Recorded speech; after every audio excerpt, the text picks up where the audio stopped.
Je voulais aussi vous entretenir. J'ai publié un petit article qui a fait un peu de bruit sur le vaccin. L'article qui est toujours en ligne d'ailleurs sur le site officiel de la Fraternité Saint-Pie X de l'abbé Cellini. C'est la position officielle de la Fraternité sur la question du vaccin. Bien, chers frères, je pense qu'il faut replacer les choses maintenant dans leur contexte et bien se rappeler que ce vaccin n'est pas un vaccin. On le sait maintenant, c'est une arme de guerre, c'est une arme biologique. Il n'y a pas de doute, moi je pense que vous êtes tous convaincus, je l'espère, qu'il s'agit d'une arme biologique. Alors, le problème de cet article, et c'est en cela que je le dénonce, et qu'il devrait maintenant, je dirais, être supprimé et réfuté publiquement, voilà, c'est que on se focalise sur la question des cellules souches.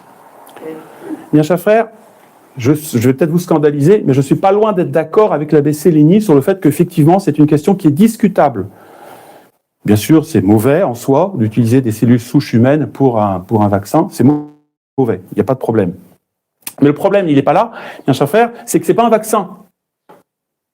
Donc on se trompe de débat.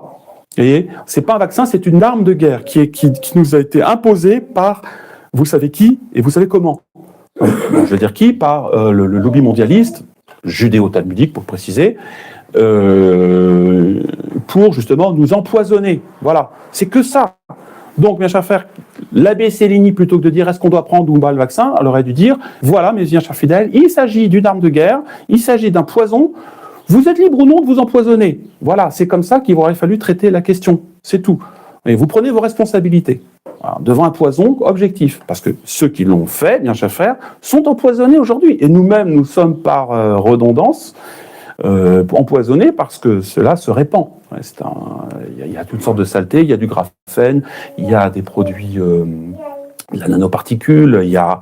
Voilà, et on sait très bien, bien sûr, que les conséquences physiologiques, psychiques, sociales sont colossales. Voilà, parce que justement, c'est le but de ces gens-là, c'est de diminuer, de faire que l'humanité ne se trouve pas à 500 millions de personnes.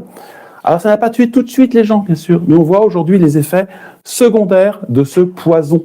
D'ailleurs, certains l'avaient appelé soupe chimique, voilà, ce que tu tout à fait. Donc, bien chers frères, cet article, il est scandaleux. Pourquoi, bien chers frères, ne le retire pas? Parce que vraiment prendre position publique en disant il s'agit d'une arme de guerre, bien chers frères, c'est déclarer la guerre au mondialisme. Et certains ne veulent pas dénoncer les fauteurs aujourd'hui du problème. Or, la Sainte Vierge nous l'a dit à Fatima, la Russie répandra ses erreurs dans le monde entier. Elle a dit ça en 1917 aux enfants. Bien sûr, tout le monde sait que la Russie aujourd'hui n'est plus le communisme d'avant Gorbatchev.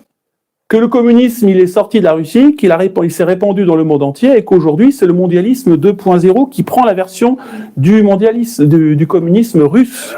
Voilà, et le communisme, il est passé chez nous, il est à Bruxelles. Il est à nos portes. Hein, et quand vous avez de la paperasse dans les fermes, quand on vous impose des normes sanitaires, etc., ou des normes sociales, bien chers frères, c'est le communisme vécu, concret. Donc, bien chers frères, qu'est-ce que devraient faire des autorités ecclésiastiques? Pas dire non, le vaccin, il y a peut-être des cellules souches. Non, vous ne prenez pas cette chose-là parce que c'est nos ennemis qui veulent notre peau. Voilà. Il faut dire les choses, il faut appeler un chat un chat. Voilà, donc bien chers frères, et tout ça, vous voyez, fait partie de cette neutralisation des autorités ecclésiastiques, fait partie du plan. On vous donnera, oui, on vous donnera tout ce que vous voulez, mais vous ne critiquez pas le système dans lequel vous voulez vous intégrer. Si vous le critiquez, vous serez comme la Résistance, vous serez comme Monseigneur Williamson, vous serez comme les évêques, on vous mettra à part. Sinon, pas de problème, vous aurez une place au soleil. Voilà, bien sûr, peut-être pas au soleil complètement, avec un petit peu quelques nuages, mais on vous fera un petit peu peur. Mais vous ferez partie du système, on vous laissera vos écoles, on vous laissera vos chapelles, on vous laissera tout tranquille, si vous ne critiquez pas le système. Et cette histoire covidique, mes chers frères, nous savons tous, ça faisait partie du plan. Vous savez, le fameux projet du président français.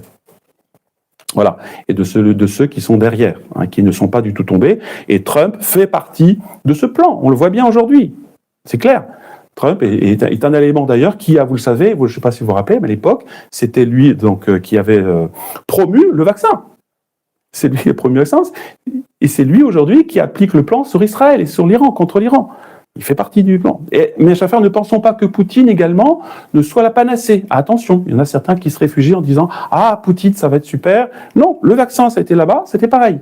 L'abattage des troupeaux, c'est pareil en Russie. L'euro, enfin pas l'euro numérique, le rouble numérique, il sera en Russie. Le passeport numérique, ça sera en Russie, etc. Donc, bien sûr, attention. Donc, ne nous réfugions pas derrière des systèmes, je dirais même un clergé qui a pignon sur rue et qui malheureusement ne nous aidera pas à prendre des bonnes, à voir clair déjà, à voir clair sur la situation. Voilà, ce qui est dit est dit.